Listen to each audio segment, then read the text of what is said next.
गीता अध्याय 9 में, जिसे राजविद्या राजगुह्य योग भी कहा जाता है, भगवान कृष्ण अर्जुन को राजविद्या और राजगुह्या के बारे में बताते हैं। इस अध्याय में उन्होंने भक्ति के अलग अलग रूपों और परम भक्ति के महत्व का वर्णन किया है। यहाँ कुछ महत्वपूर्ण बिंदुओं की व्याख्या की गई है। भगवान कृष्ण श्रद्धा के महत्व को समझाते हैं और यह बताते हैं कि वह जो भक्ति से उनकी ओर आता है उसे वे पूरी करते हैं और उसे आदर्श भक्त बनाते हैं। भक्ति के विभिन्न रूपों का वर्णन किया गया है, जिनमें सगुण भक्ति, विग्रहों में आराधना, निर्गुण भक्ति, ब्रह्मा में समर्पण और निश्चल भक्ति, आत्मा में निष्ठा शामिल हैं। भगवान कृष्ण द्वारा अनन्य भक्ति की महत्वपूर्ण बात बताई जाती है, जिसमें भक्त एकाग्र मन से उनकी आराधना करता है और उन्हें अपने सब कुछ का समर्पण करता है। भगवान के भक्तों को उनकी आश्रय और संरक्षण की प्रतिज्ञा दी जाती है।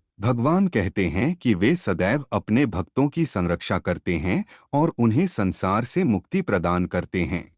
भक्त को संपूर्ण विश्व में भगवान का आश्रय मिलता है और उनका ध्यान सदैव उनकी ओर लगा रहता है। भगवान के भक्तों को सद्गति, आनंद और आत्मिक समृद्धि की प्राप्ति होती है। यह अध्याय उन्हीं भक्तों के लिए एक महत्वपूर्ण संदेश है कि भगवान के शरण में आने से समस्त भय और दुख का नाश होता है और सच्ची आनंदमय जीवन की प्राप्ति होती है। इस अध्याय में भगवान कृष्ण उनके भक्तों को भक्ति के माध्यम से आत्मा की प्राप्ति के मार्ग का बोध कराते हैं। उन्होंने भक्ति योग का महत्व बताया है और कहा है कि यह सर्वोच्च और सर्वात्मक योग है। वे कहते हैं कि जो भक्त उनकी भक्ति में अनन्यता से लगे रहते हैं, वह उनकी प्रेम और रक्षा का भरपूर अनुभव करते हैं। भगवान के भक्तों को यह ज्ञान प्राप्त होता है कि वे अनन्य भक्ति में स्थिर रहकर आत्मा की प्राप्ति कर सकते हैं और उन्हें संसार से मुक्ति मिल सकती है। यह आत्मिक समृद्धि और परम आनंद की प्राप्ति का मार्ग है।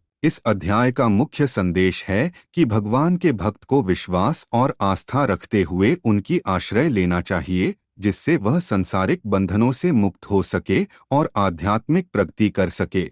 भक्ति और विश्वास के माध्यम से भक्त भगवान के समीप आत्मा का आनंद और शांति का अनुभव करता है। इस अध्याय के माध्यम से हमें यह भी समझाया जाता है कि भगवान के भक्ति में सब कुछ समर्पित करने के द्वारा हम आत्मिक समृद्धि की प्राप्ति कर सकते हैं। यह अध्याय उन्हीं भक्तों के लिए एक प्रेरणादायक राह दर्शाता है, जहां उन्हें सदैव भगवान के साथ संयोग में रहने का आनंद मिलता है और वे उनकी दया, प्रेम और संरक्षा का अनुभव करते हैं। इस प्रकार भगवान के भक्ति में स्थिर रहने से हम आत्मिक और मानसिक समृद्धि को प्राप्त कर सकते हैं और जीवन को एक उच्चतम और आनंदमय रूप में जी सकते हैं। इस अध्याय के माध्यम से हमें यह भी समझाया जाता है कि भगवान के भक्ति में स्थिर रहने से हम जीवन के सभी क्षेत्रों में सफलता प्राप्त कर सकते हैं। भक्ति और आस्था के साथ भक्त को आत्मनिर्भरता, सहनशीलता, धैर्य, आत्मविश्वास, एकाग्रता और समर्पण की गुणवत्ता प्राप्त होती है।